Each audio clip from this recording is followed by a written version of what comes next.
It's what you're doing, making me feel like I'm falling.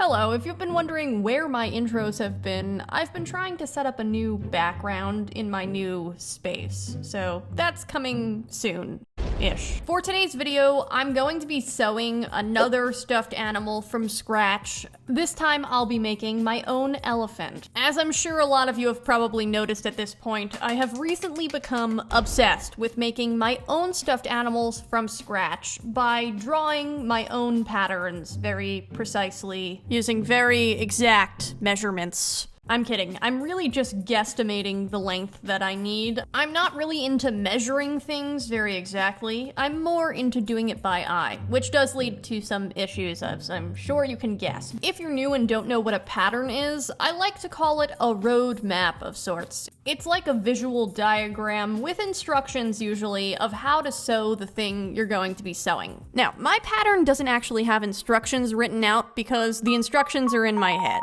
but I do have drawings of the head, the body, the ears, the feet. All body parts are accounted for. Once I've drawn each of the body pieces for the elephant, I have to cut it out of the piece of paper. Now, since in this template or pattern I have drawn everything on different pages, I actually cut them out and then put it into my printer's scanner, and I scanned it all together so all of my pieces are on one page if I ever want to make this elephant again. I'll be keeping this in my file cabinet. My art room is clearly not done, as you can see. Now that I've drawn the basic shapes for the elephant, it's time to cut them out of the fabric. I have quite a few options of very furry, soft fabrics. I've decided to go with this gray-blue color for the majority of our elephant, and the secondary color is going to be this lighter gray color. I feel like this looks like a good elephant hide.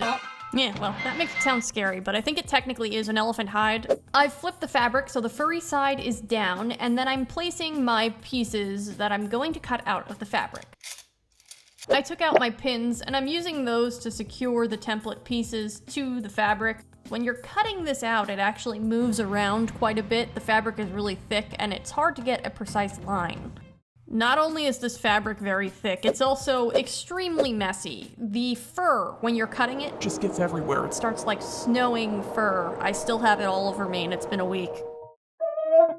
I'm also taking out my lighter gray fabric, and we're gonna cut a few of the pieces out of this fabric. The back of the legs, the stomach area, and the inner ears will all be this lighter gray color. I feel like it's more fun when you have a stuffed animal that has two different colors and has a little bit of two different textures to it. I don't know, this is only my third stuffed animal, so we'll see how it goes. Here are all of the pieces finally cut out of the fabrics, and now we're ready to start sewing things together. Before we can actually start sewing with our sewing machine, we need to thread the bobbin. This is something I find hilarious. It's not actually funny to do it, but the phrase threading the bobbin, it just sounds like something totally different than what it is. Basically, a sewing machine has two areas where thread comes out of it. On the top part, you have the needle that you can actually see, and on the bottom part, you have The bobbin. the first thing I'll be sewing is my head and my head gusset. They've really got to come up with a better name for gusset. It sounds disgusting. Gusset, moist, periwinkle, all of these words need to be eliminated. The gusset is basically, I think of it like this. We have the left side of our head, we have the right side of our head, and then we have kind of like the front face of our head, also the top of our head and the back of our head. The gusset is that piece that runs from the front of your face all the way to the back of your head. Now that I've sewn the left side of the elephant's face to the gusset, I'm going to take the right side of the elephant's face and sew it to the rest of the gusset. I'm sewing from the tip of the nose all the way to the back of the head. Once we have both sides of the gusset sewn to the right and left side of the face, we can flip it and we should have the beginnings of an elephant skull. Can you see it? I'm flipping it back inside out, and the last thing I have to sew is from the bottom of the nose all the way to the bottom of the neck. I am leaving a small opening in the neck area so that once it's sewed, we can still flip it inside out and see the furry part. Using the tiny hole I left in the elephant's neck, I insided this out, and now we're ready for some polyfill, some fluffing. We're actually fluffing the stuffing. This was something that was recommended to me by one of you guys in the comments. In my last video, I felt like I was using too much polyfill, and someone recommended to fluff the stuffing before I stuff it inside my stuffed animals. I moved the stuffing around a bit, adjusted things, and I gotta say, I'm really loving how cute the little trunk is looking. Let's move on to the ears. So we have 4 pieces for the ears. We have the inner ear, which is this lighter gray color, and we have the outer ear, which is the blue-gray color. I'm pinning the 2 parts of the ears together, and then I'm going to sew around this kidney bean shape. When I sewed around both of these kidney bean shapes, it was actually kind of challenging to make sure that they both looked similar because although I cut them the same, it's hard to sew in a very small kidney circle shape. They're sisters, not twins. I also left a small opening on the ears so that I could flip them inside out. And now that we have the head and 2 ears, it's time to sew those ears onto the head. So I took out my sewing thread, threaded it through just a regular sewing needle, and pull.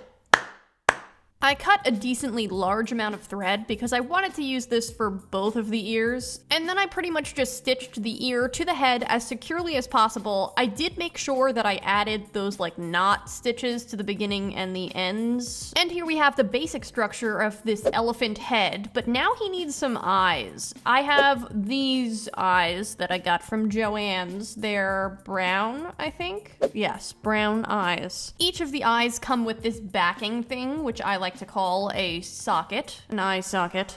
In the past, I was pretty easily able to just poke a little hole for the eye, but with this fabric, it actually was so thick that I had to use a scissor to cut through, and then I was able to stick the eye socket on. And now it's time to start on the legs. These pieces are the lighter gray fabric, so this will be the secondary color this elephant has. When I was pinning the legs, I did take out the outer body to make sure that I was pinning the little legs in the correct spot. I'm really just making sure everything's gonna line up later. After I had sewed all 4 of the legs to the correct position in the stomach area, it looked like this. So this will become the stomach and the back of the legs on this elephant. And now it's time to take out the body. So we have 2 sides of the body, the right and the left, and this other lighter gray color is the gusset. I'm pinning the left side of the elephant's body to the left side of the stomach and the back left legs. They're kind of connected. This required a lot of pins because the fabric was moving around a lot. I will say that it was a little difficult sewing these 2 pieces together. The lighter gray fabric is very stretchy and the darker gray fabric is not stretchy at all. This difference in stretchiness did create some, I wouldn't even call it a difficulty, but it just was an extra added thing to think about. I insided this out and you can actually already see that the stretchiness difference is creating a bend in the stomach that I wasn't intending. The right side of the body is connected, and now it's time to connect the left side of the body. And when I was doing this, I was very aware that the stretchiness of the light gray fabric, specifically around the stomach, was creating that bend. More on that later. But first, we're going to inside the body out one more time, get a good look at it, and we have one more area to sew. The back of the elephant, from the butt up to the neck. We're gonna leave a little opening at the neck so we can still flip it inside out. Once that was totally sewed closed, I removed the pins and then insided the elephant out for the last time. And once it has been insided out, we can see a very near miracle has occurred. I'm taking out my polyfill, fluffing the stuffing up, and we're stuffing this elephant, which is actually sitting upright. Was that on purpose? No. No, it was not on purpose. When I was originally trying to draw my pattern, I was racking my brain trying to figure out how can I make this elephant look like he's sitting upright. And because I've never done that before with a stuffed animal, I gave up. And I was like, okay, I guess it's just not gonna happen. We're not gonna have our elephant sitting upright. But it turns out the stretching of that light gray fabric actually stretched the stomach in the right way that the elephant is sitting upright. So although this was totally done by accident, and I'm sure there's a better way to do it, I respectfully request that everyone be happy for me, because it's rare that things work out like this for me. I'm kind of obsessed with the way this came out. Even if the fabric is kind of raggedy looking, I kind of like it. It's a little charming. I know that it was difficult to cut this fur in the same direction, which was a complaint last video, but I'll work on it next time. If you want to see more videos like this, I have a playlist linked in one of these two boxes. Thanks for watching, and I'll see you next week for another video. Bye!